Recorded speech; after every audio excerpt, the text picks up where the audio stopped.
it's Renee and Allison, and we're back with some more yoga poses, and today we're going to talk about legs up the wall. We'll just stick with legs up the wall on this one.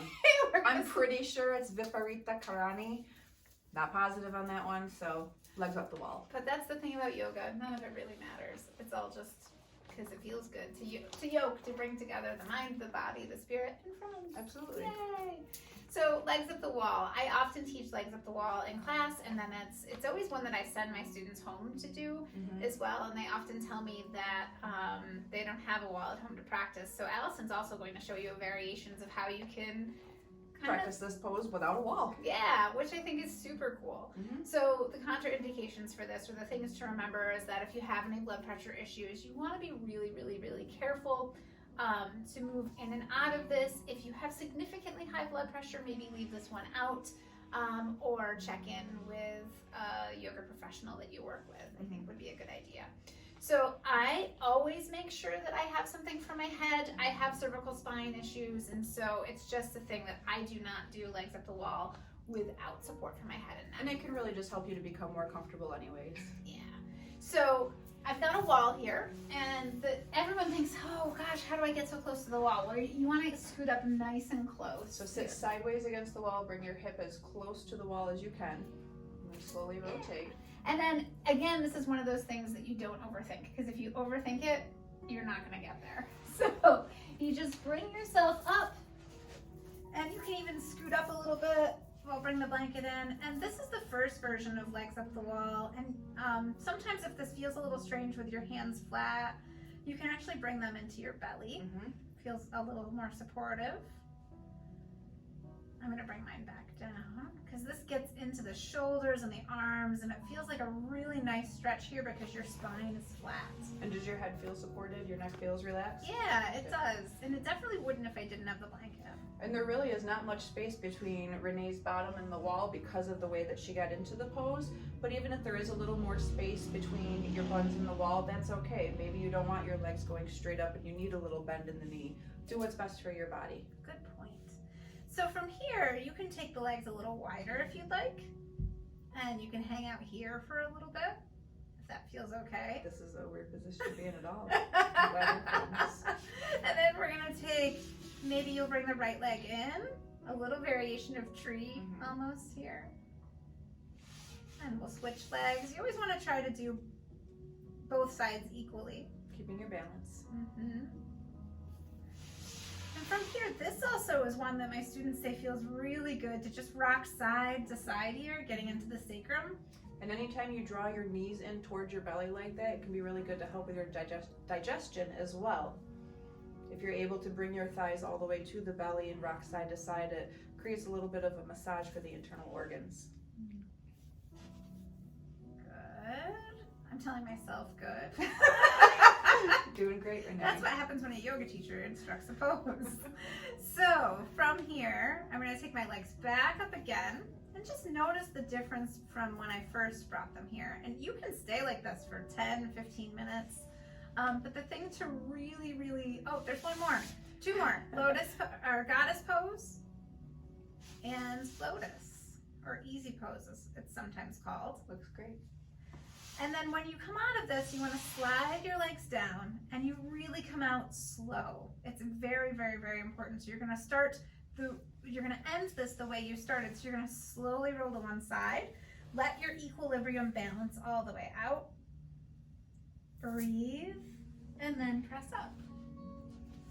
Yeah, awesome. So in a moment, join us back here, and Allison's going to show you how to do legs up the wall without a wall. Okay, now I'm going to be showing you how to do legs up the wall without a wall. Some props to have handy: a block, a blanket, or a pillow or a cushion, something that could help to elevate the hips. So we're going to come down onto our backs here, and I'll start by just, letting my back settle into the mat. Shoulders are rolling back slightly to let my arms relax.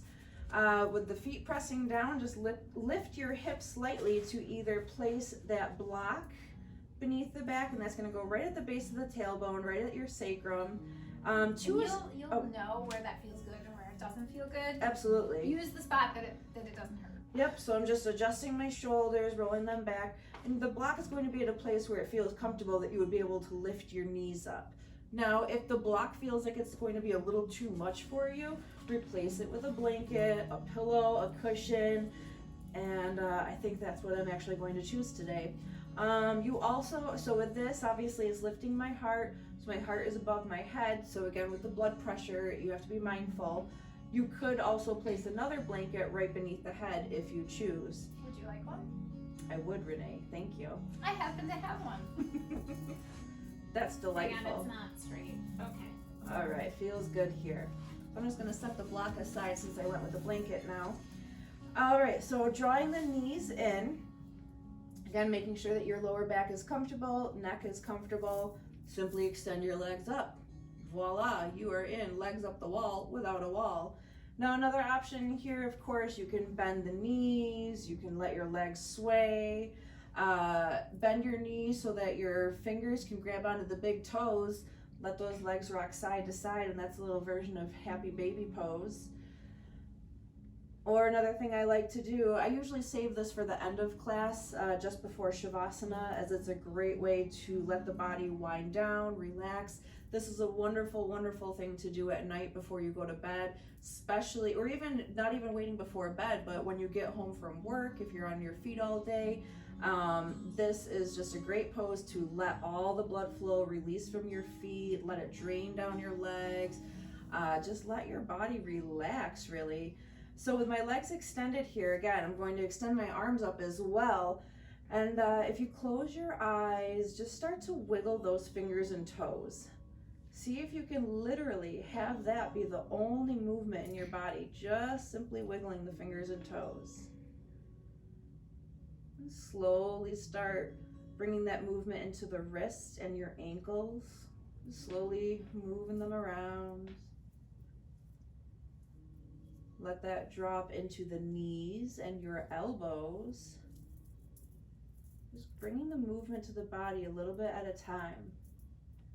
And then as you allow the shoulders and the hips to start moving, I really like doing this with the eyes closed because it truly lets the body explore the space around you. Of course, making sure that your space around you is clear and free of breakable or fragile items, so you're not knocking a coffee mug off the table. So with this, I like to envision that the arms and legs are just swaying around like seaweed in the water. Every once in a while, I'll pause. Just let them be extended. Reaching the arms up, reaching the feet up to the sky. Let's see how it feels to just relax the muscles and let the bones support the body. Just having them stacked up, extending. I like to stay in this pose until my feet start to get a little cold and tingly. That's usually when I know that I feel pretty good. I might start to roll again, and when I'm ready to release, I'll just lower my arms down first. Slowly lower the knees, drawing them into the chest, and maybe I want to do a little rock side to side. And again, just like Renee said, you want to come out of this nice and slow. So I'm slowly going to lower one foot and then the other. Lift my hips, remove that blanket. Maybe I'll just roll my knees over to one side. I might rest for a moment, and like I said, I'll do this at the end of class, just before Shavasana. All right, I think I'm good, Renee. You take over from here. Well, thanks for showing us that. That was really terrific. So that is a version of legs up the wall without a wall. Yeah.